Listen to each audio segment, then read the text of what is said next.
The riff to Snow by the Red Hot Chili Peppers is widely considered as one of the most difficult riffs to play on guitar. However, the concepts used to create this riff are actually stupidly simple. Today we're going to be looking at the techniques John Frusciante used to create the riff for Snow, how he blends these simple techniques together, and how we can copy this to create our own original guitar parts for our own original songs. If you don't know who I am, I help intermediates become advanced players. As someone that used to be an intermediate, you can hear how I used to sound over here. I did actually manage to progress and improve my guitar playing quite significantly. If you want to be able to do the same thing, you're in luck. I've created a community for people like you. In the description there is a free course on how to improvise over the chord changes, and yeah, it's a great place for guitarists. You're going to want to join as soon as possible because there are limited spaces. So yeah, if you're interested in improving your playing, check out the school community in the description. But first, what do you think makes an advanced guitarist? What do you think are the qualities that make an advanced guitarist? Most people think it's some kind of advanced understanding of like a really complex technique, something like that. But this is not the case. This isn't true. A guitarist only becomes advanced once they have a very deep understanding of the most basic fundamental techniques. Once you truly master the basics, and then importantly, this is the important part here, you start combining the basics together, your playing will advance significantly. And John Frusciante is a brilliant example of a player with a really deep understanding of really basic concepts within music and then combining them all together.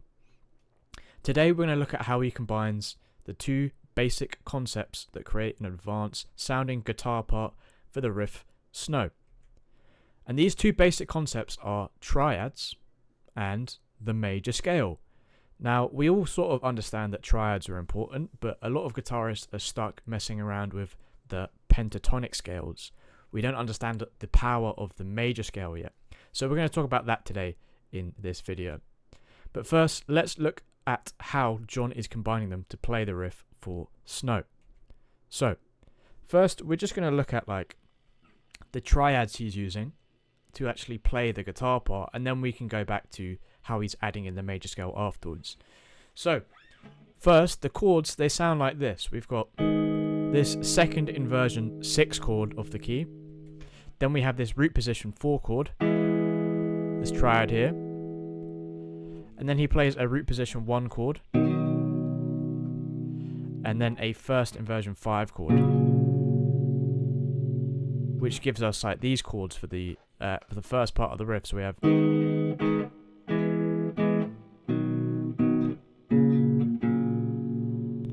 nice. Now he's actually using the same chords for the second time round. So he plays this second inversion here. Then he plays this root position 4 chord here again. Then our root position 1 chord of our key. And then he plays a root position 5 chord over here. Instead of playing this chord, he plays it like this. And that adds a bit of variation into the song.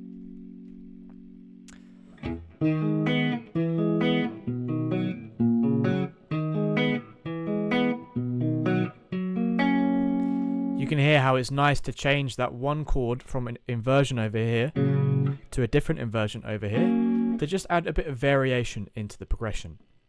Now, if we look at the diagram again on your screen, you can see the notes highlighted in green are the position we play the triad.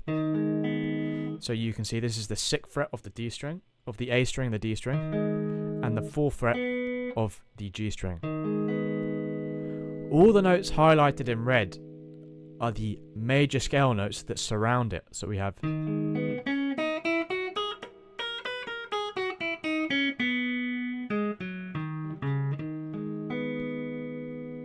so it's nice to know that we have those notes around us. Now what John is doing is he's embellishing this by hammering onto one of those major scale notes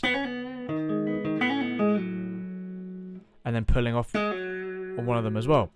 So this isn't a lesson on how to play the riff. This is a lesson on how the riff is actually created and how we can take advantage of that to create our own ideas. So if we get an inversion, we want to understand where this fits into our major scale. So that means we have to understand what chord we're playing in the key. So are we playing the 1 chord? Are we playing the 2 chord? Are we playing the 3 chord? Are we playing the 4 chord? And then we need to understand where this fits within our major scale shapes. And then from there,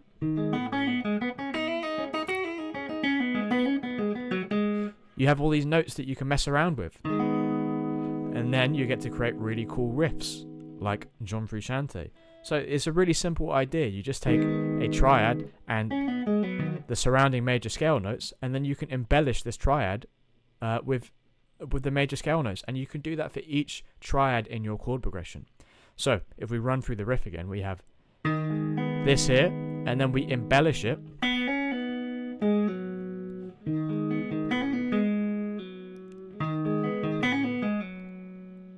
We embellish it like that, and then we move on to the next chord. We move on to our root position 4 triad over here. This starts on the 7th fret of the A string, the 6th fret of the D string, and the 4th fret of the G string.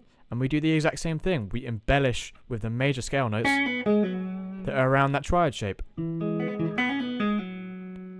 So if we combine both of those two together, we get... And then... Nice, we understand that. And then we can apply the exact same concept again for the next chord in our progression with this root position 1 chord triad, all the way over here on the 7th fret of the low E, the 6th fret of the A string, and the 4th fret of the D string. We do the exact same thing again. We embellish these with the major scale notes that surround our triad shape. And then we do the exact same thing for the next chord with this first inversion 5 chord. So again, that gives us this type of riff over here when we combine all of those 2 chords together.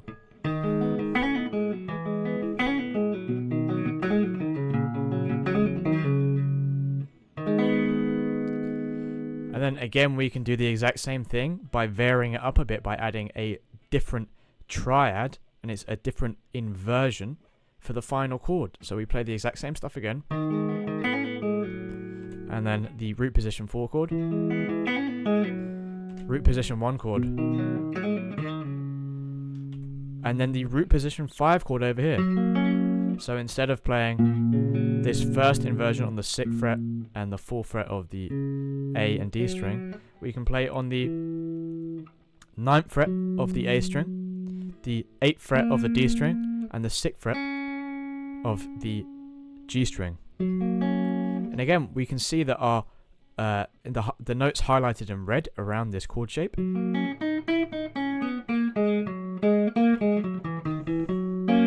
These are the notes that we can use to embellish that chord. So if we played through the chord progression that way, by adding a bit of variation, we get...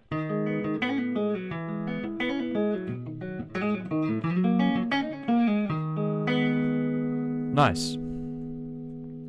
Now, let's look at how we can copy John here to make our own guitar parts. All we need to know is how to play the major scale across the neck.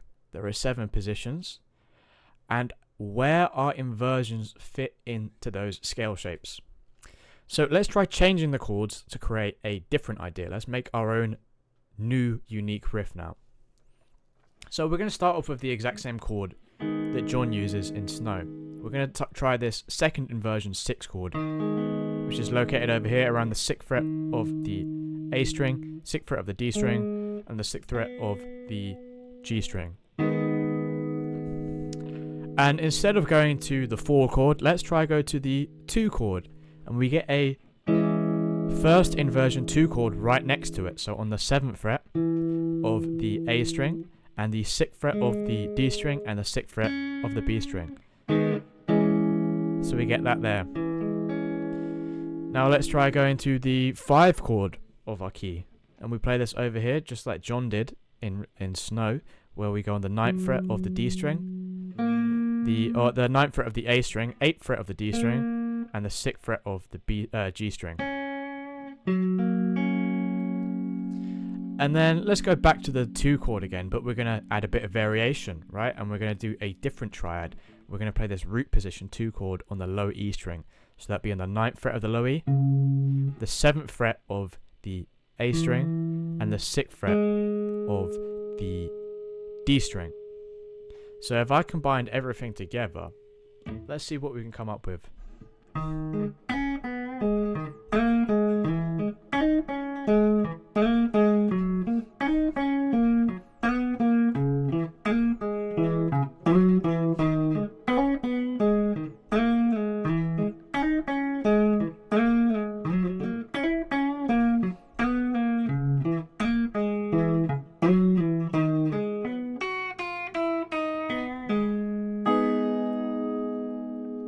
So again, you can see there, that's an example of just using these triads and then dancing around using the scale notes that are located around those triad shapes.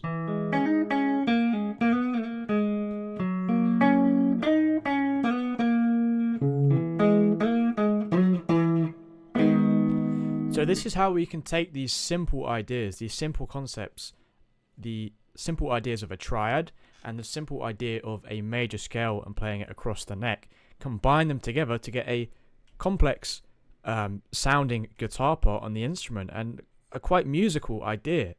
This is how we copy from the greats. We've all heard the quote before that good artists copy, great artists steal.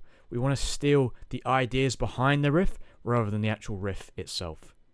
The thing is, we can take these guitar parts even further and create full songs out of them. If you want to play the most perfect melodic sounding solo for the song that you're going to create, just like John, you're in luck because I've made a full guide for you here. You're going to want to check that out, and you can also check it out on my school community. There is free PDF resources and courses for you over there. I really think you're going to enjoy the community on school.